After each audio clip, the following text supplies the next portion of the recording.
Saya secara pribadi juga mengucapkan ya selamat hari ulang tahunnya GP Ansor yang ke-89. Ini usianya sudah sepuh ya, 89 tahun. Kata Nabi, a'maru ummati ma baina sittin aw sab'in. Rata-rata usia umatku itu 60 sampai 70 tahun. Berarti ini sudah bonus dari Allah Subhanahu wa taala sampai ke 89 tahun. Alhamdulillah. Hadirin hadirat, berbicara dengan nama daripada GP Ansor, ya kita ketahui kata Ansor ini memiliki arti yang sangat baik, sangat positif. Diambil dari kata menolong. Nasara yang suruh nasra. Bahkan di dalam Al-Quran tidak pernah Allah sebutkan kata Ansor terkecuali maknanya itu menjadi pembela para nabi.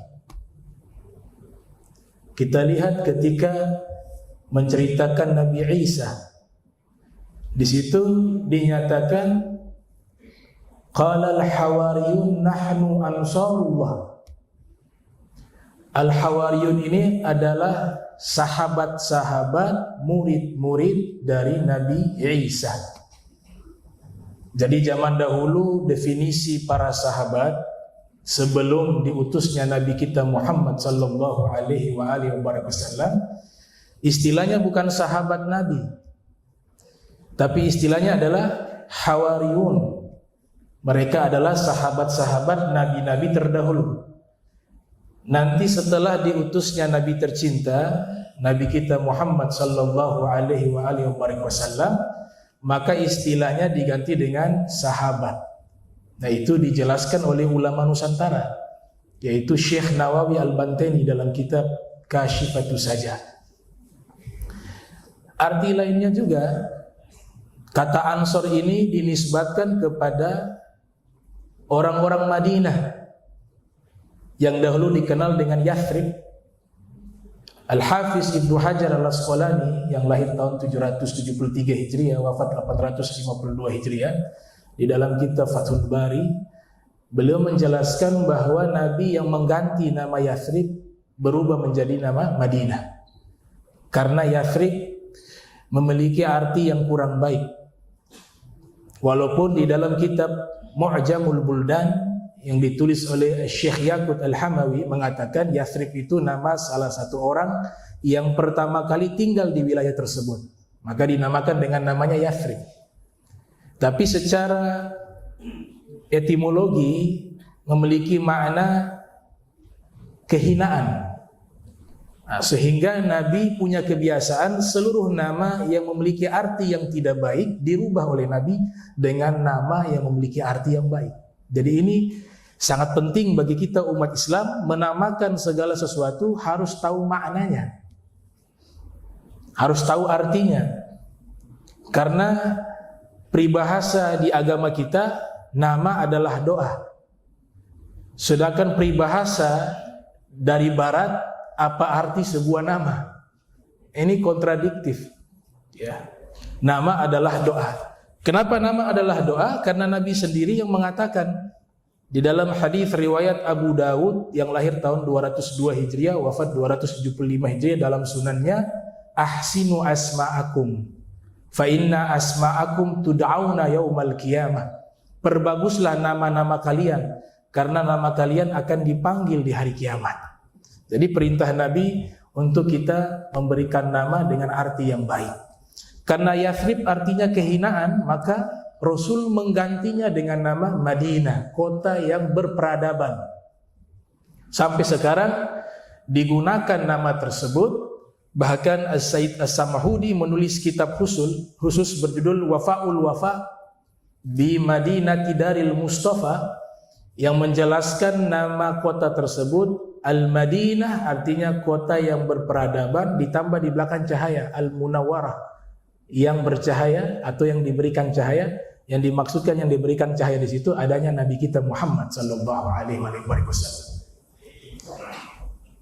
Tadi juga disebutkan bahwa nama Ansor ini selain nama para sahabat nabi-nabi terdahulu, juga dinisbatkan kepada orang-orang Madinah yang menyambut kedatangan Nabi di kota Madinah dan ikut berjuang bersama Nabi Muhammad.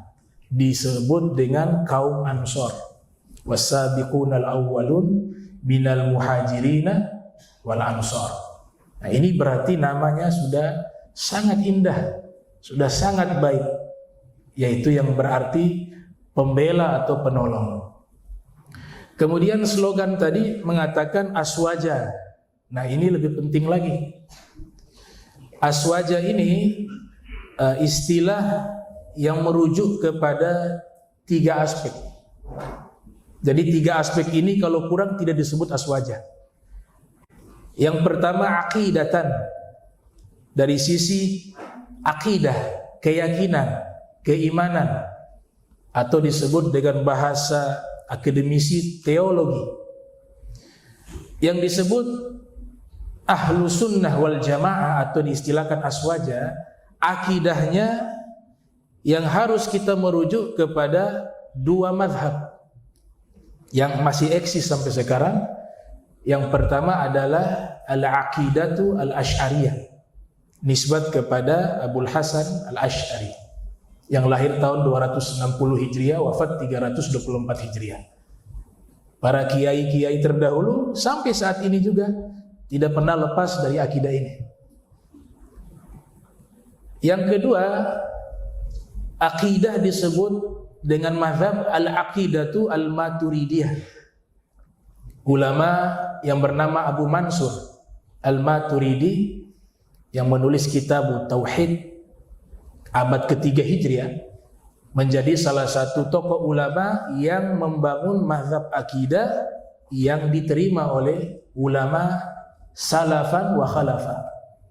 Nah, ini 2 akidah inilah yang disebut akidah ahli sunnah wal jamaah. Kemudian dari sisi pelaksanaan hukum syariat atau kita kenal dengan nama ilmu fikih atau al-ahkamu syar'iyyah, yang disebut ahli sunnah tidak keluar dari 4 mazhab. Yang pertama al-madhhabu al-hanafi, mazhab Hanafi, didirikan oleh al-imamul a'zam Abu Hanifah yang lahir tahun 80 Hijriah, wafat 150 Hijriah. Kemudian yang kedua mazhab Maliki yang didirikan oleh Imam Malik bin Anas yang lahir tahun 93 Hijriah, wafat 179 Hijriah. Kemudian yang ketiga Imam Syafi'i atau disebut dengan al-madhhab Asy-Syafi'i, seorang imam besar bernama Muhammad bin Idris Asy-Syafi'i yang lahir tahun 150 Hijriah, wafat 204 Hijriah. Dan yang terakhir al-madhhab al-Hambali, didirikan oleh Imam Ahmad bin Hanbal yang lahir tahun 164 Hijriah, wafat 241 Hijriah. Keempat imam ini negaranya berbeda-beda satu dengan lainnya. Kalau Imam Abu Hanifah di Irak dan non-Arab, ya, beliau keturunan asli Persia. Asli Persia. Jalur nasabnya kalau kita tarik ke atas masih punya darah keturunan Raja Persia. Oleh sebab itu beliau termasuk ulama yang kaya raya. Kemudian Imam Malik adalah keturunan bangsa Arab, bermukim di kota Madinah Al-Munawwarah. Al-Imam Syafi'i masih jalur nasabnya sama dengan Rasulullah Muhammad sallallahu alaihi wasallam, yaitu bertemu dengan Abdul Manaf. Nabi juga nasabnya ketemu dengan Abdul Manaf. Beliau lahir di Palestina, meninggal di Mesir di Kairo.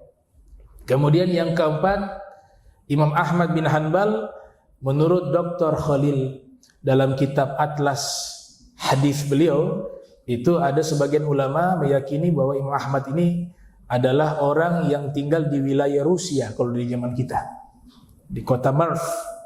Kemudian menjadi imam besar di Baghdad di Irak. Nah, ini dari sisi fikih merujuk kepada 4 imam tersebut. Tapi belum cukup dikatakan aswaja, kalau belum ada yang namanya tasawuf atau tariqah. Ya. Kita punya yang namanya tariqah, termasuk tariqah yang dikumpulkan di Nahdlatul Ulama, yang dimana ketuanya Al-Habib Lutfi bin Yahya.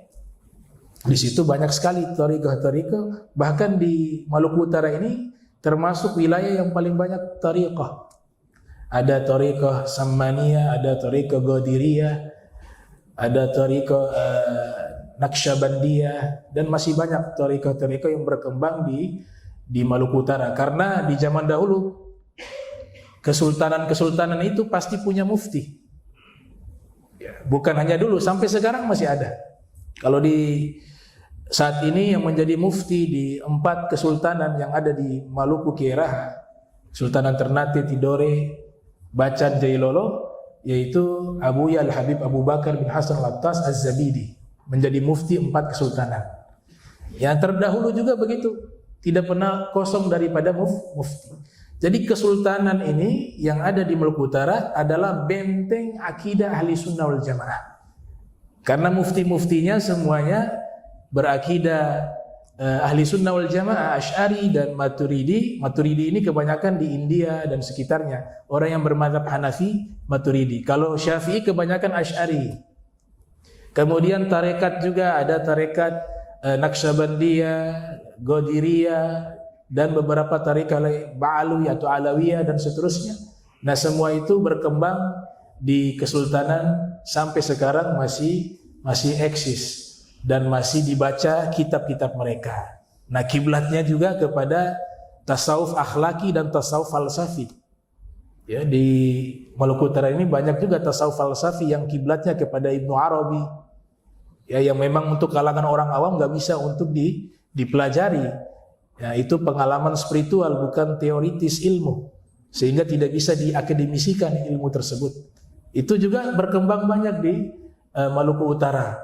Tapi juga banyak juga berkiblat kepada tasawuf akhlaki, kepada Al-Imam Abu Hamid Al-Ghazali yang lahir tahun 450 Hijriah, wafat 505 Hijriah. Makanya banyak yang membaca kitab-kitab seperti Ihya Ulumuddin, Muqasyafatul Qulub, Minhajul Abidin yang ditulis oleh Imam Al-Ghazali. Itu banyak para mufti-mufti tempo dahulu dan sampai saat ini juga mereka menjadikan kitab-kitab tersebut menjadi rujukan. Nah, inilah yang disebut aswaja. Jadi kalau keluar dari ini bukan aswaja. Akidahnya bukan akidah Asy'ari, Asy'ariyah bukan akidahnya Maturidiyah, berarti bukan aswaja. Atau fikihnya keluar dari 4 mazhab tadi juga bukan aswaja. Dan tidak bertarekat, tidak bertasawuf, maka juga bukan aswaja. 3 aspek inilah yang disebut dengan aswaja. Nah, kita di bumi Nusantara ini, memang Ibnu Battuta sudah menulis dalam kitab Rihlahnya itu, ya sudah sejak awal Islam yang masuk ke Nusantara ini, mulai dari Samudra Pasai di Aceh sampai di Ternate, itu para imam-imamnya adalah imam-imam yang membawa mazhab Syafi'i. Itu sudah lama. Nah, sehingga sangat sulit jika kita merubah daripada fikih yang bernuansa kepada fikih Syafi'i. Karena itu sudah menjadi satu ajaran yang sudah cukup lama berkembang di Nusantara ini. Walaupun di Ternate ini ada 2 pendapat yang membawa Islam ke Maluku Utara, itu bernama Imam Ja'far As-Shadiq. Ya, saya telusuri tahunnya kurang lebih abad ke-6 Hijriah. Beliau datang tiba di Maluku Utara. Ada 2 pendapat beliau disebut berakidah dan bermazhab kepada Syiah Zaidiyah. Ya, ada yang berpendapat beliau Ahli Sunnah wal Jamaah. Dari asal beliau dari Persia, bukan dari Yaman. Nah, ini beberapa teori-teori sejarah yang dibahas terkait dengan datangnya Islam ke Maluku Utara. Bahkan nama Maluku, ya kita tahu akar kata dari kerajaan Muluk. Bahkan beberapa guru dari guru kami seperti Dr. Sayyid Muhammad bin Alwi Al-Maliki Al-Hasani dalam kitabnya At-Tali'us Sa'id tentang kumpulan-kumpulan sanad keilmuan beliau dan sanad-sanad hadis, di situ menyebutkan bahwa Salah satu ulama bernama Al-Habib Salim bin Jindan yang ada di Jakarta mengambil sanad hadis musafahah, hadis jabat tangan yang mata rantainya bersambung sampai kepada Nabi Muhammad sallallahu alaihi wasallam. Itu beliau dapat dari ulama asal Ternate yang menjadi tokoh sentral dakwah di Halmahera di wilayah Jailolo, Loloda, yaitu Al-Habib Muhammad bin Abdurrahman Al-Bar. Disebutkan didapatkan riwayat tersebut dari Habib Salim Jindan, kata Syed Maliki, dan Habib Salim Jindan mendapatkan sanad ini dari Al-Habib Muhammad bin Abdurrahman Al-Bar yang ada di Ternate, ditulis di Ternate. Fi manzilihi bi Ternate. Bahkan dalam kitabnya Habib Salim Asyatiri menyebutkan bahwa mendapatkan riwayat hadis tersebut fi manzilihi bi Jazairil Muluk, di pulau para raja di Ternate, ditulis di kota Ternate. Dalam kamus-kamus klasik juga menyebutkan ya bahwa cengkeh dan pala itu asalnya di Jazairul Muluk, pulau-pulau raja. Nah, itu tidak lain adalah istilah yang diambil karena memang di Maluku Utara sangat banyak kerajaan, kurang lebih yang sampai sekarang masih eksis, yaitu Kiai Raha, Maluku Kiai Raha, yaitu Kesultanan Ternate, Tidore, Bacan, dan Jailolo. Nah, yang menarik ini saya tambahkan mungkin karena suasana Lebaran masih kental sekali. Ada salah satu tokoh ulama bernama Waqi' ibn al-Jarrah. Kalau kita baca manaqib beliau di dalam kitab Syiaru A'lamin Nubala yang ditulis oleh Imam Az-Zahabi yang lahir 673 Hijriah, wafat 748 Hijriah. Ini salah satu tobakat daripada suyukh al-Imam Syafi'i. Salah satu gurunya Imam Syafi'i. Bahkan Imam Syafi'i menyebut nama gurunya Imam Waqi' ibn al-Jarrah di dalam syairnya. Syakautu ila Waqi' su'al hifdi wa arsyadani ila tarkil ma'asi wa akhbarani bi'ana ilma nur wa nurullah la yuhda li qalbi 'asi. Di situ disebut nama gurunya Imam Waqi'. Imam Waqi' lahir tahun 129 Hijriah, wafat 196 Hijriah. Sebagian ulama sejarah mengatakan wafat 197 Hijriah. Beliau di dalam kitab Ibnu Abidunya berjudul Kitabul Wara menceritakan bahwa di hari raya Idul Fitri pernah keluar bersama Sufyan Ats-Tsauri. Jadi selesai mereka melaksanakan sholat hari raya Idul Fitri, keduanya keluar. Beliau mengatakan kharajna ma'a Sufyan Ats-Tsauri. Nah, Sufyan Ats-Tsauri ini ulama kelahiran tahun 97 Hijriah, wafat 161 Hijriah. Jadi kalau beliau wafat 161 berarti usia Imam Syafi'i 11 tahun waktu itu. Karena Imam Syafi'i itu lahir tahun 150 Hijriah. Tapi Imam Syafi'i secara talaki bertemu dengan Imam Waqi' ibn al-Jarrah. Beliau mengatakan kami keluar bersama Imam Sufyan Ats-Tsauri di hari raya fi yaumi Id. Faqal, kemudian Imam Sufyan mengatakan, inna awwala ma nabda'u bihi fi yaumina ghabbu absarina.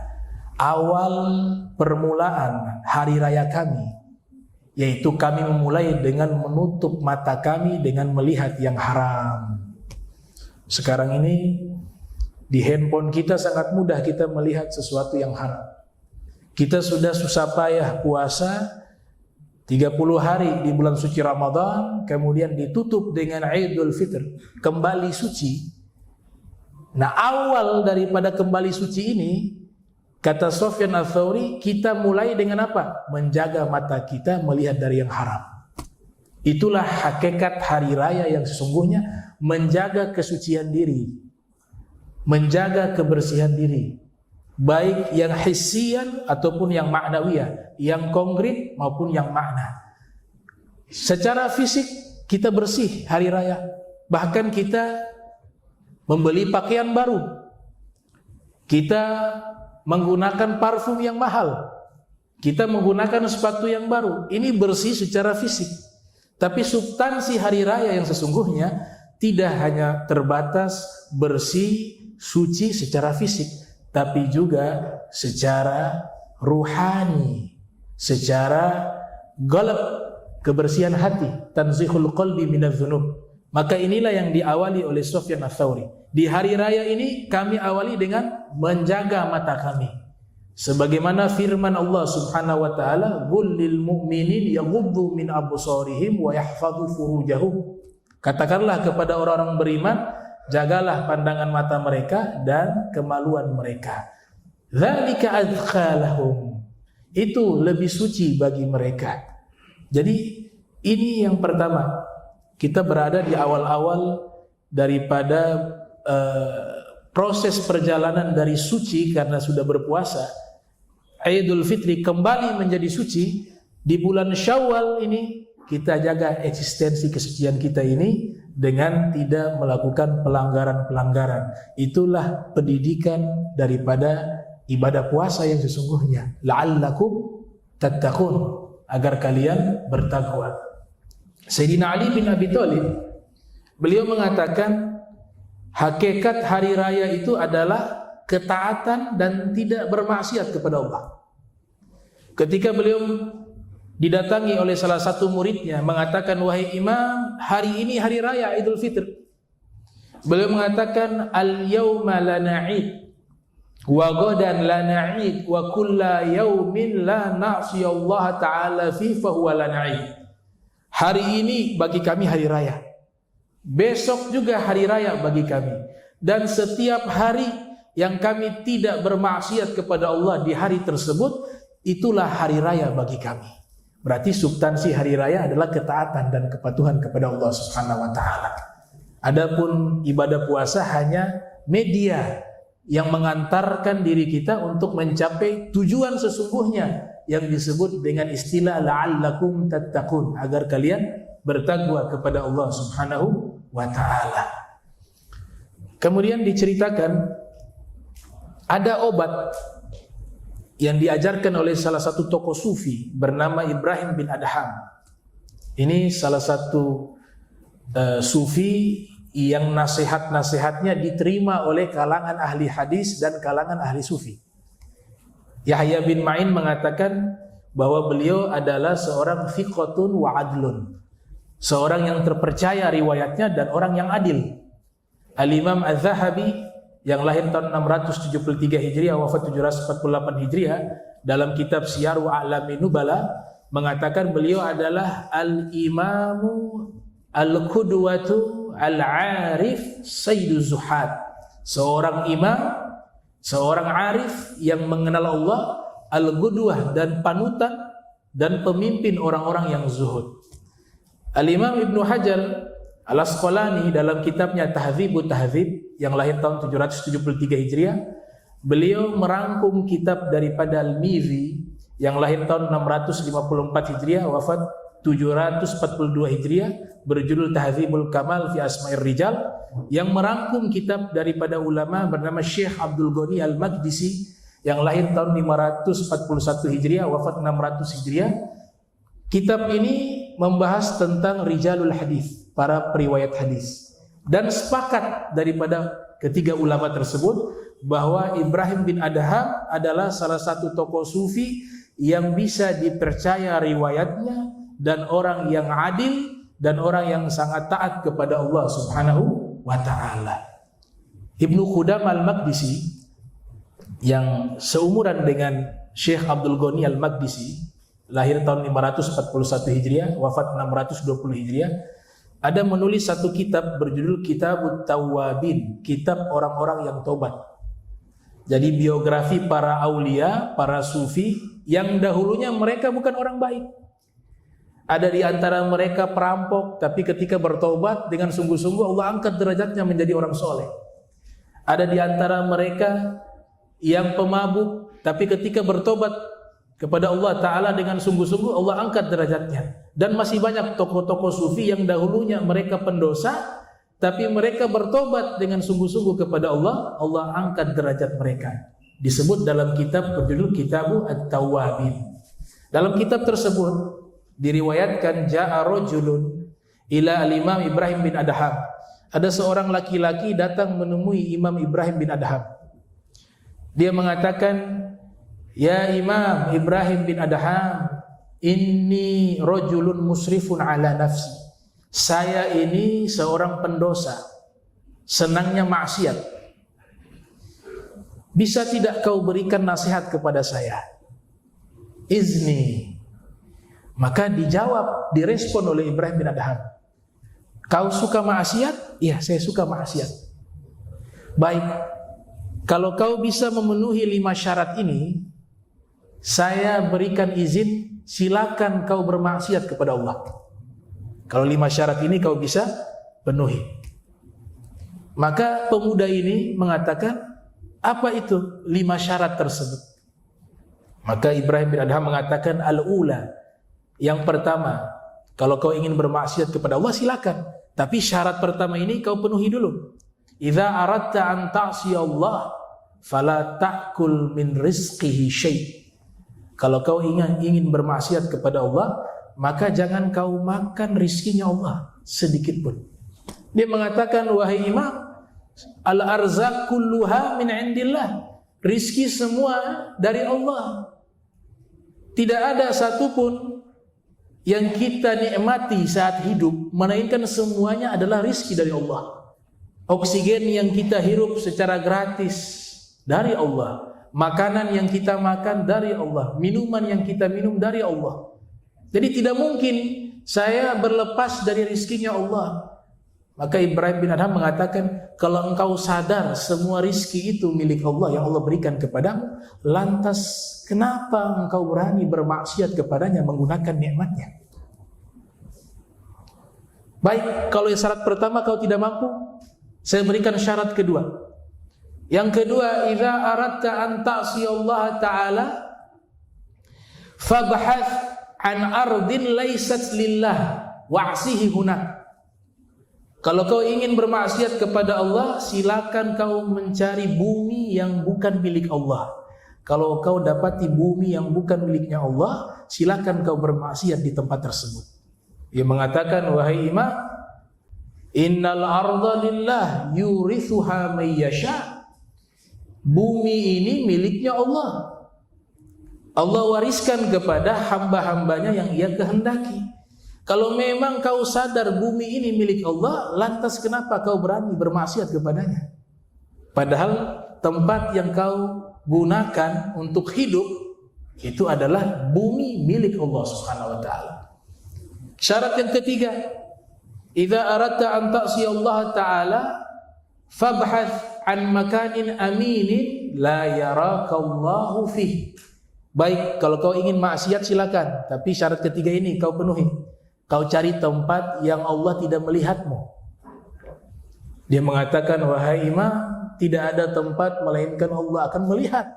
Lantas kenapa kau berani bermaksiat, kata Ibrahim bin Adham, kepada Allah, sedangkan kau yakin bahwa dimanapun kau berada Allah melihat.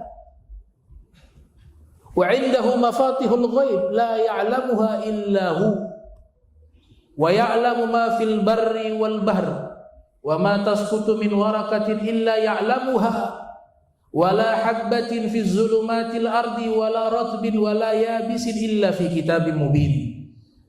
Allah punya kunci-kunci ghaib.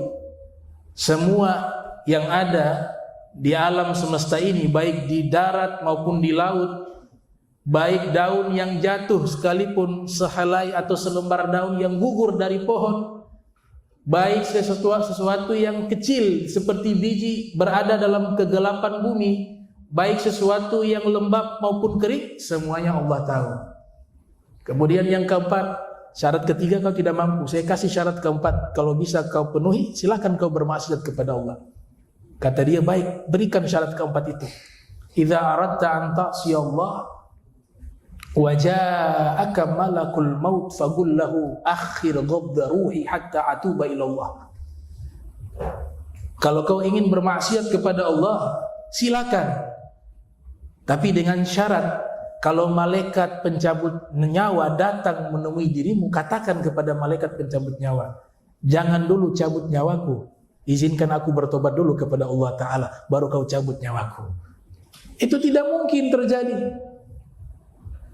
Tidak mungkin terjadi.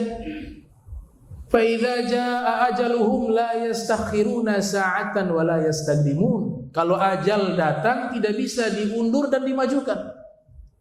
Wa anfiqu mimma razaqnakum min qabl an ya'tiya ahadakumul maut fa yaqula rabbi laula akhartani ila ajalin qarib fa asaddaqa wa akun minas solihin wa la yu'akhkhirallahu nafsa idza jaa ajaluha wallahu khabirum bima ta'malun. Kalau sudah datang ajal gak bisa diundur, gak bisa dimajukan. Maka kalau kau mampu, ada malaikat maut datang mau mencabut nyawamu dan kau katakan, wahai malaikat pencabut nyawa, tunda dulu. Jangan kau segera mencabut nyawaku, aku mau bertobat. Kalau itu kau mampu lakukan, silakan kau bermaksiat kepada Allah. Tapi tidak demikian. Kita saat ini belum bisa menjamin kita hidup berapa lama ke depan.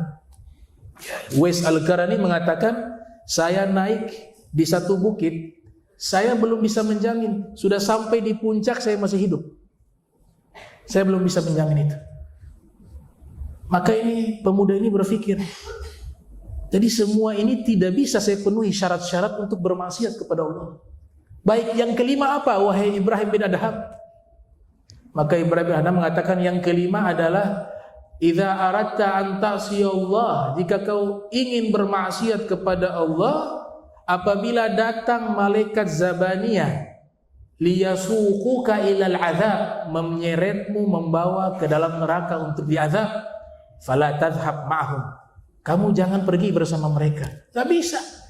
Malaikat zabaniyah kalau membawa ke dalam neraka disebutkan ada 70.000 malaikat menjadi pasukannya satu malaikat zabaniyah. Malaikat zabaniyah itu ada 19 sesuai dengan huruf di Bismillahirrahmanirrahim, ada 19 huruf. Ibnu Mas'ud mengatakan man arada an yunajjihu Allah subhanahu wa ta'ala minaz zabaniyah at-tis'a asyar falyaqra bismillahirrahmanirrahim. Siapa yang ingin diselamatkan oleh Allah dari 19 malaikat zabaniyah, maka banyaklah membaca bismillahirrahmanirrahim. Liyaj'alallahu subhanahu wa ta'ala lahu bikulli harfin minha junnatan min kulli wahid. Karena dari setiap huruf itu menjadi pelindung baginya dari satu malaikat zabaniyah. Ada 19, berarti setiap huruf yang kita baca dari basmalah itu bismillahirrahmanirrahim menjadi pelindung kita dari 19 malaikat zabaniyah. Maka ini pemuda mengatakan, wahai imam, astaghfirullah wa atubu ilaih, saya beristighfar kepada Allah dan saya bertobat kepadanya. Ternyata tidak ada potensi bagi diri saya untuk melakukan kemaksiatan kepada Allah subhanahu wa ta'ala. Maka saya mau bertobat di hadapanmu. Maka pemuda ini pun diterima taubatnya dan diceritakan dalam kitab At-Tawwabin, dia bersungguh-sungguh mujahadah di dalam mendekatkan dirinya kepada Allah subhanahu wa ta'ala. Pada puncaknya Allah mengangkat dia menjadi seorang wali min awliyaillah, orang yang dicintai oleh Allah subhanahu wa ta'ala. Pelajaran yang kita petik dari hikmah kisah Ibrahim bin Adham, yang pertama, semua kita manusia punya dosa.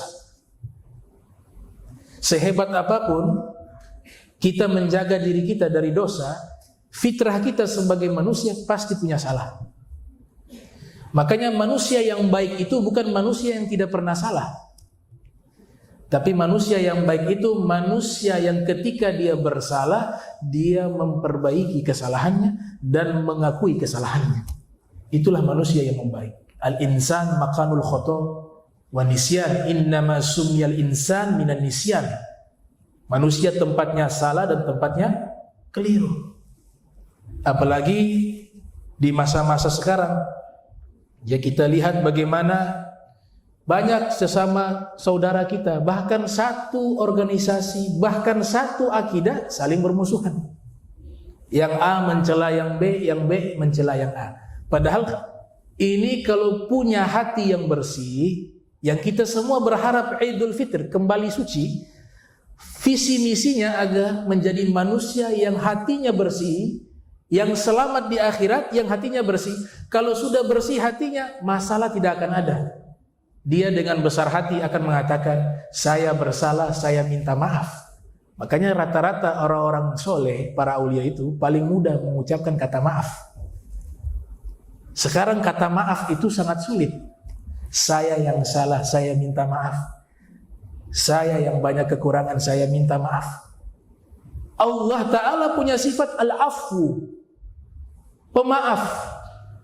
Nah, mengucapkan kalimat-kalimat yang sederhana semacam ini, itu melunturkan kesombongan yang ada di hati.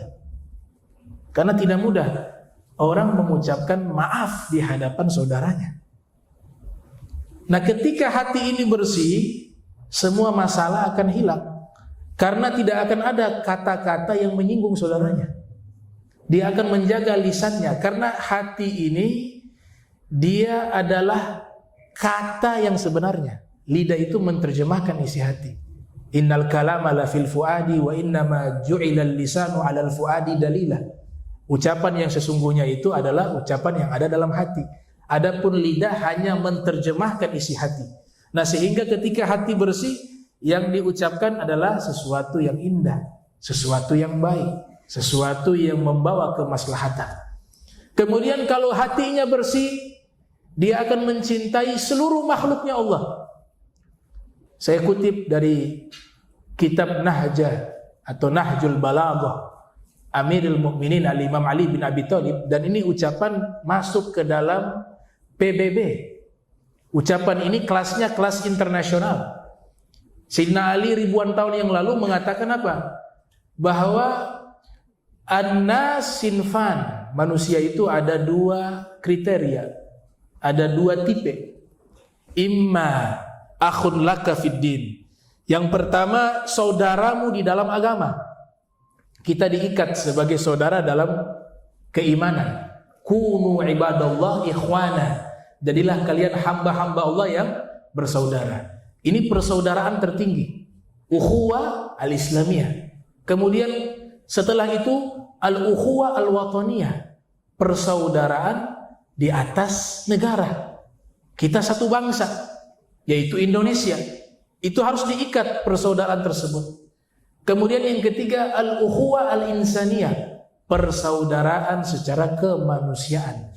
Dia mungkin berbeda agama dan iman dengan kita, atau dia mungkin berbeda daripada negara, tapi dia adalah manusia, maka dia adalah saudara kita di dalam kemanusiaan. Itu yang dikatakan oleh Imam Ali bin Abi Thalib, wa imma nadhirun laka fil khalq, atau dia menjadi saudaramu di dalam kemanusiaan.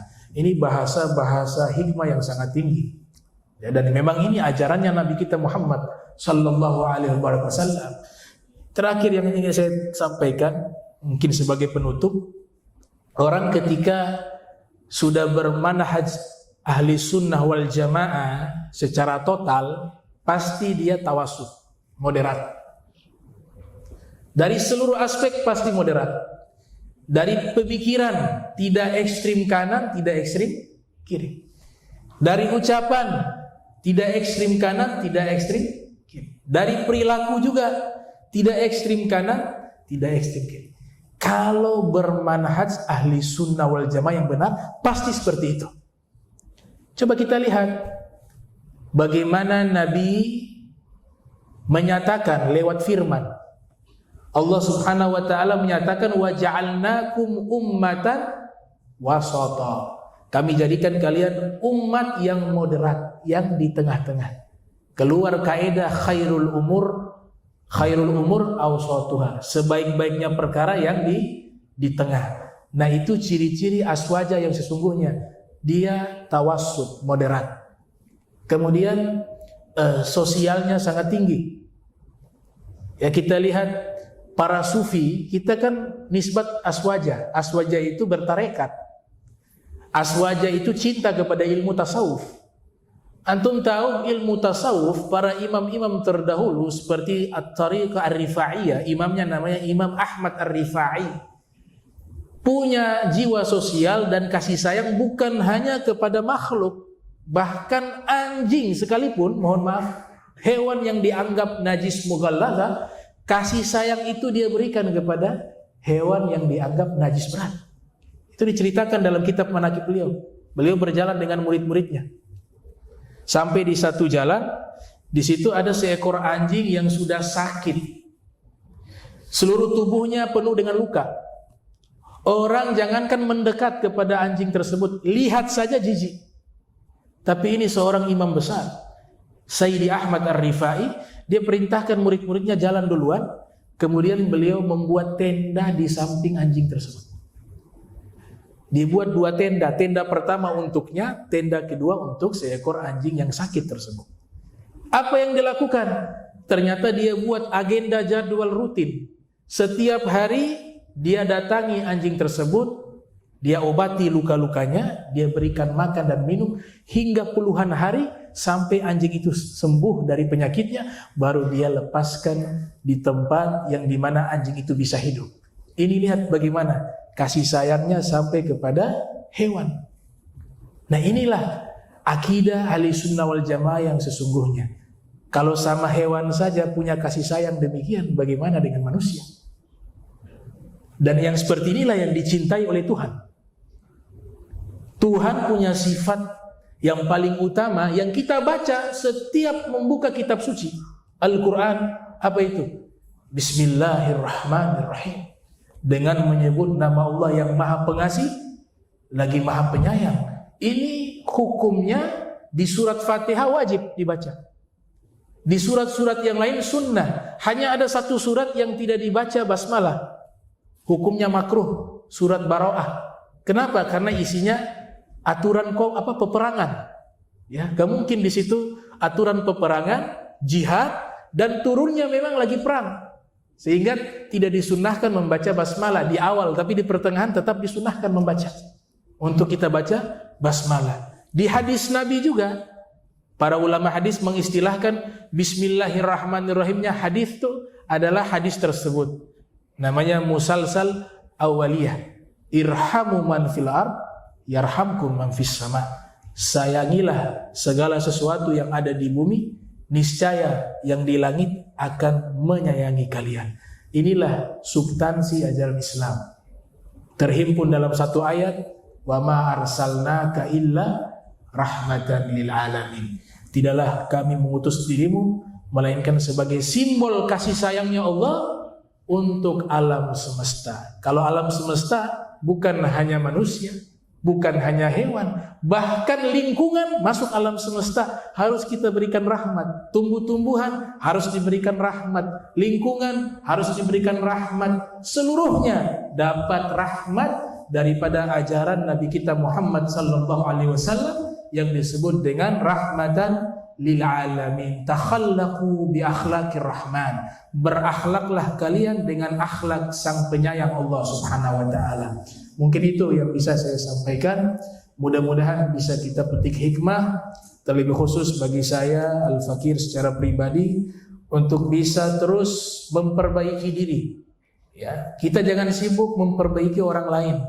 Kita kadang-kadang lebih pintar menilai orang lain, tapi diri kita sendiri kita bodoh. Padahal untuk melihat aib diri kita jauh lebih banyak. Nah ini ya, hikmah yang ada dalam tasawuf akhlaki. Pandai-pandailah menilai diri sendiri. Jangan pandai menilai orang lain. Nah dengan bahasa rahmat inilah insya Allah dakwah yang sudah dijalani dan diterapkan oleh Wali Songo dengan asas rahmah, kasih sayang, sehingga bisa itu Islam tersebar. Dan juga para ulama-ulama yang datang dengan akhlak yang mulia itu mampu merubah konsep tatanan dari satu bangsa yang dahulunya Hindu berubah menjadi Islam. Bukan lewat pedang, bukan lewat dengan kata-kata kotor, tapi lewat akhlak yang mulia. Orang kalau lagi lapar jangan berikan ceramah, kenyangkan perutnya. Sudah kenyang baru berikan ceramah. Orang yang lagi marah jangan berikan nasihat kepadanya. Tenangkan dia dulu, cari tahu masalahnya apa, bantu hilangkan masalahnya, baru kau berikan nasihat kepadanya. Orang yang lagi susah, jangan berikan nasihat. Dia butuh uang, berikan uang kepadanya. beli bajunya, beli sarungnya. Maka dengan dakwah yang semacam ini menurunkan rahmat Allah dan bisa merubah hati orang untuk cinta kepada ajaran Nabi kita Muhammad sallallahu alaihi wasallam. Kurang lebih itu yang bisa saya sampaikan.